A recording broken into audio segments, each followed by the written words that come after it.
அவல் பிடி கொழுக்கட்டைக்கு இது ஒரு அழகாக அவலை வெத்து வாணலியில் சேர்த்து நல்ல மணம் வரணும், அதே சமயம் நல்லா செவக்கணும். அந்த மாதிரி வறுத்து நல்ல கலர் மாதிரி வறுபட்டாச்சு, நல்ல மணம் வந்தாச்சு.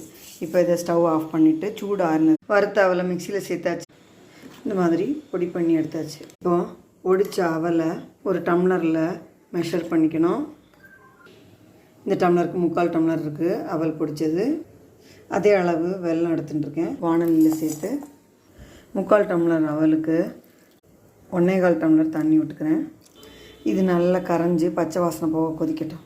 பச்சை வெள்ளை வாசனை போக கொதிச்சாச்சு. நல்லா ஊற வச்சுருந்த பயத்தம்பருப்பு, வறுத்த பயத்தம்பருப்பு இதை சேர்த்து 1.5 டேபிள் ஸ்பூன் தேங்காய் துருவல், ஏலக்காய் பொடி, 2 ட்ராப் நெய் சேர்த்து நல்லா கொதித்ததும் ஸ்டவ்வை சிம் பண்ணிவிட்டு